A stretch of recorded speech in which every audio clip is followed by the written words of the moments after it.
Hello, divine creations, divine marvels, children of God. I'm smiling really big. Haven't made a video in a while. It feels delightful to be here. To anyone who is new to this channel, a very warm welcome. This channel is dedicated to helping people understand the difference between healthy and or classical non-duality and modernized nonsense, watered down BS non-duality, often called Neo-Advaita or Neo non-duality, or as I like to call it, fake non-duality. How these two things are different, how modernized Neo non-duality is harmful, and how to recover from it. Yeah, it's really good to be here. As I've shared many times, I went very far down the Neo-Advaita rabbit hole. Hi there, welcome. And so my journey out of it has not been rapid or it's been a very gentle, organic, unfolding 2 steps forward, 3 steps back, 4 steps forward, 2 steps back, but also just a lot of a gentle peeling away, because I went very far down into the mindset and lifestyle of spiritual bypass, of really disconnecting from life. And so, part of my journey, I've shared much about the philosophical deconstruction I did. That's what a large part of this channel was about initially, or maybe in the second phase. And in the third phase, I've just shared about my journeys of coming back to life and engaging with life, and a lot less philosophy, a lot more, the challenge, the challenge of reconnecting to life, because spiritual bypass, Neo-Advaita, is an addiction, and an addiction is a form of escapism. And the opposite of escaping is engaging, which, for a variety of reasons, for me, childhood trauma,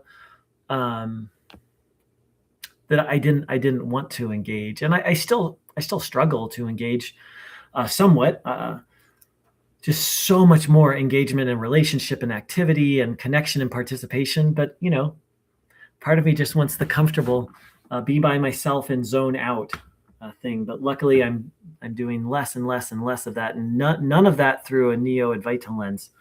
So what's on my mind and heart right now is, in the last maybe 5 days, a big layer has just been pulled from me. And, part of it is I joined a choir, and it was a choir that was doing devotional singing. And it was just very dynamic, very passionate, but also very detail oriented and very participatory of working with other people and being a part of a team, being a part of a family. And I just fell in love with the songs, which were just so grabbed my heart. So that was a big leap forward for me. And from that, I've taken another leap forward that I don't know how to put it into words, but I'm very committed to doing this thing called life. Another part of it is I've really started going again to 12-step meetings. I don't share about it at 12-step meetings, but my primary addiction is, probably my number 1 or number 2 addiction is spiritual bypass.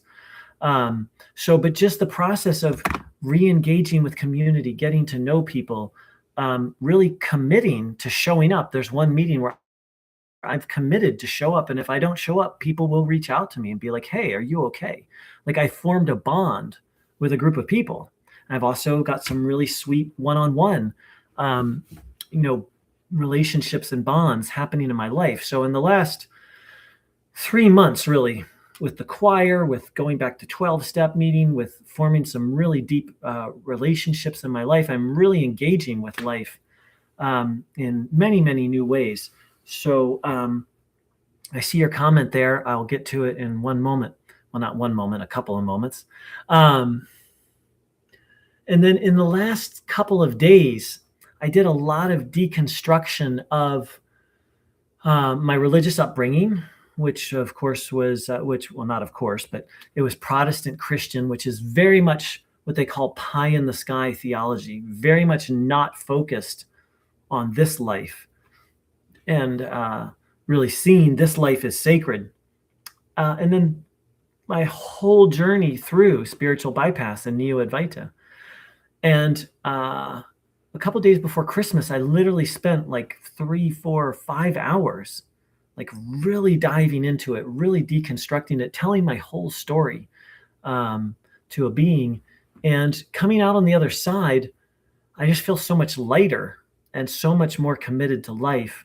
And it's hard to put into words, but spiritual bypass is like a filter that really that's on the one hand filters your perception. On the other hand, it's very invisible. They say, it's something like a fish swimming in the ocean doesn't see the ocean. It's just the world that the fish lives in. And even though I had consciously let go of Neo-Advaita and spiritual bypass, even though I was engaging more and more with life, there was still this filter. And of course, there are still more filters. Maybe one definition of enlightenment is having no filters that block your direct perception of life. But that's maybe a novel definition of enlightenment. But there was still this, maybe it was more resistance to like really showing up and really doing life. And through grace and grit, through this process I did where I just shared my whole journey. It was literally 5 hours or so of talking over a couple periods of days, re-engaging with, with the world through the singing and really just falling in love with singing. I've always enjoyed singing, but now being like, God, I love singing. I want to do this. Like, I really want that. My relationships are getting really sweet. So like, oh, I really want more of that. That's really, and I'm not used to being like, hey, I want that. And then pursuing that, because with Neo-Advaita, of course, all I want is enlightenment, which was such a lie. I mean, it was a partial truth, but to say all I wanted, that was a lie. That was a deep distortion. So it's been gradual. These things I've just described all happened over the last 3 months. And then the last week has just been a lot of soul searching. And I've really found a spiritual tradition that is transcendent, but is transcendence through participate, not even transcendence, communion with the sacred, through connection, through relationship, through participation, through doing good deeds, through being of service. It's very much grounded in our earthly existence. And as I studied more and more about that, and even our emotions, that that grief and pain, even suffering, is part of that awakening process, and poetry and dance and song. So I found a tradition that really speaks to me, and then over the last week is almost like this as all these things kind of came together, just kind of this film has been lifted, and I even just feel more alive and more vibrant in my body, and I just feel alive. I feel normal. I feel like, hey, I want to participate in life. I want to build relationships. I want to get clear on my goals and pursue them. I want to help people. I want to enjoy life. I don't know exactly where it's going, the specifics, but it's all about participation, connection, relationship, and of course, taking care of this beautiful body, heart, and mind. So all of this is to share that spiritual bypass and Neo-Advaita are very subtle.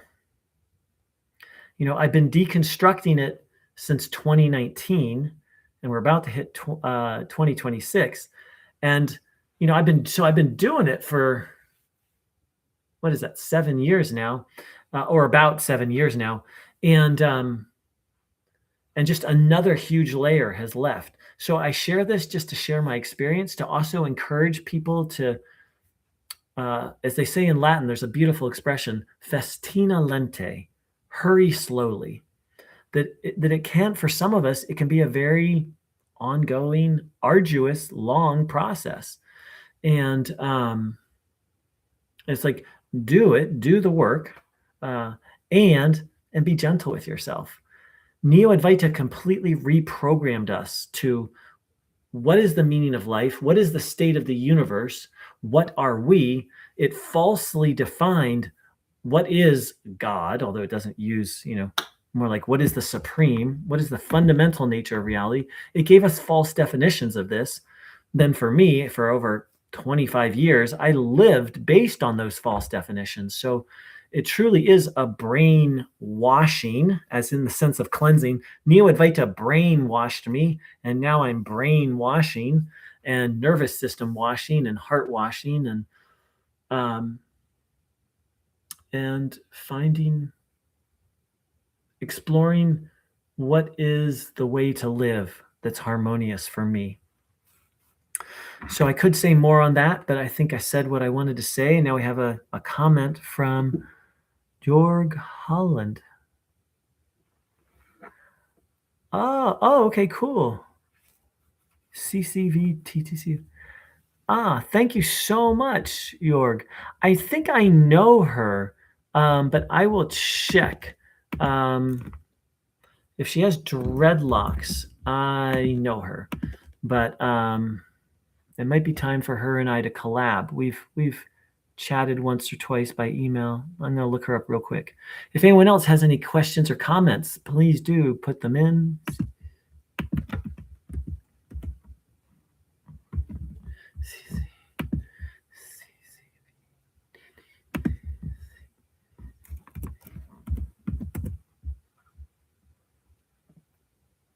Yes, I do know her. We've emailed a couple times, and I actually, a long time ago, well, maybe not. Yeah, I think it's her. Anyway, thank you so much for the recommendation, and I will reach out to her. Yeah, she used to have dreadlocks. Yeah, I'm pretty sure I know her. Yeah, thank you for that.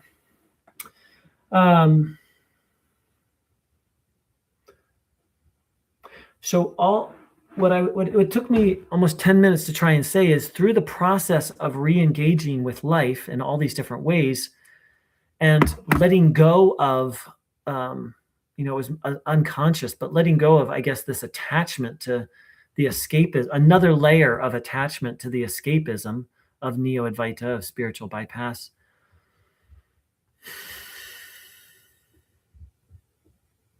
Well, there's two things I want to say. I feel fantastic, but the other thing to say is this is not a linear process. For those of us who went far down the hole, it's kind of like grieving. Grieving, they say, is something you can't force. It is something you do need to, quote, work on. You need to put some time and effort into and some care. And but it's not a process that can be forced. Literally, after 6.5 years of preparation, I did this process where I just shared my whole spiritual bypass with Journey. And after I shared it, I just felt reborn, but it was like 6.5 years of preparation for that. And it's not like I just felt like I needed to share it. And then there was something about the process of sharing it that really lifted something very subtle, but very powerful from me. So, yeah, I've said everything I feel to say. If anyone else has any comments, questions, feedback, please speak now or forever hold your peace.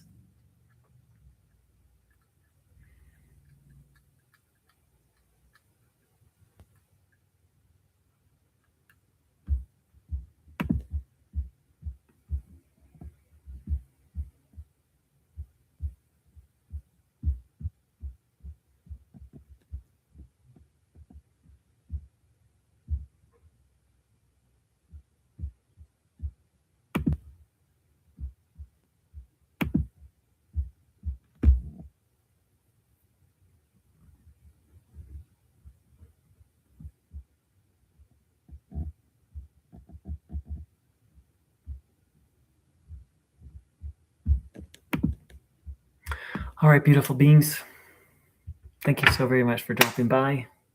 I wish you a blessed, blessed holiday season, a Merry Christmas, and a Happy New Year's. and happy Hanukkah and Kwanzaa. And I don't know what Vedic holidays are happening right now. I'm sure there's always a Vedic holiday. Take care, beautiful beings. Much love.